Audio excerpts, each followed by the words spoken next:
Hello guys, welcome back to our channel Barnali টুকির blog. তো আশা করছি তোমরা সবাই ভালো আছো। ভগবানের আশীর্বাদে আমরা অনেক ভালো আছি। তো সকাল থেকে ব্লগটা স্টার্ট করলাম। তো সবাইকে জানাচ্ছি গুড মর্নিং। তো সকালে ঘুম থেকে উঠে স্নান করে খাওয়া দাওয়া করে আমরা বেরিয়ে পড়লাম এক জায়গায় ঘুরতে যাব। কোথায় যাচ্ছি তোমাদেরকে অবশ্যই জানাবো। তো আশা করছি তোমাদের পুরো ভিডিওটা মনোযোগ সহকারে দেখলে অবশ্যই ভালো লাগবে, আর আমাদের পাশে থেকো।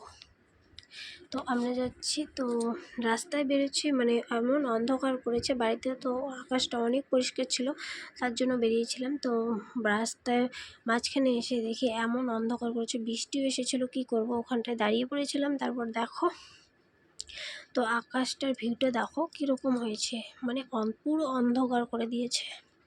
তো আমি ভাবছিলাম কি করে যাব। তো আমরা গিয়েছিলাম আমার জায়ের বাড়িতে। তো যা থাকে ওর বাপের বাড়িতে, ওখানেই গিয়েছিলাম, কারণ ওর শরীরটা ভালো ছিল না, ওকে দেখতে গিয়েছি। তো গিয়ে আর মানে ভিডিও করতে পারিনি, কারণ আমার ছেলে ঘুমিয়েছিল। তো বৃষ্টিও এসেছিলো, অনেক কষ্ট করে গিয়েছিলাম। তারপর আসার সময় পুরো মানে রাস্তায় দেখি এরকম ভিউ, মানে কি বলবো, রাস্তায় কত সুন্দর ফুল ফুটেছিল। সেখানেই দাঁড়িয়ে একটু ফটো উঠেছিলাম আর একটু ভিডিও করেছিলাম। তো এখানে ছিল আমার হাজব্যান্ড, আমার ছেলে। জানো তো বাচ্চা মানুষকে নিয়ে গেলে কতটা অসুবিধা হয়। তো গিয়েছিলাম বাইকেও, ও তো ঘুমিয়ে পড়েছিল। তারপর ফাইনালি ভাবলাম বাড়িতে চলে আসবো। তো রাস্তায় এমন অন্ধকার, মানে ভাবার মতো ছিল না। তারপর ভাবলাম যে আমরা বাড়িতে চলে যাচ্ছি। তো ফাইনালি দেখো বাড়িতে চলে আসলাম। রাস্তার মধ্যে দেখো কি অন্ধকার হয়েছে আকাশটা। বাড়িতে চলে এসে দেখে কারেন্ট নেই।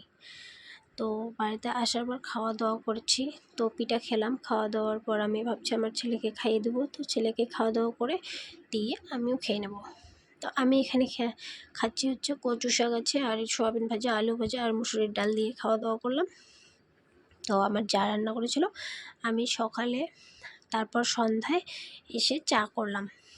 তো চা করে সবাই মিলে সবাইকে দিয়ে আমিও খাচ্ছি। তো এখানে খাচ্ছি, এখানে আমার দিদা এসেছে। তো দিদার সঙ্গে অনেক আড্ডা, মজা, গল্প, মানে কি বলবো। তো দিদাকে দেখো কি মনে হচ্ছে, দিদার বয়স অনেক হয়ে গেছে। দেখো মানে বয়স হয়ে গেলে শরীরের অবস্থাটা কি হয়ে যায়, মানে বলার মতো না। তো দিদার সঙ্গে অনেক কথা বলছি। আশা করছি তোমাদেরকে ভিডিওটা অবশ্যই ভালো লাগবে।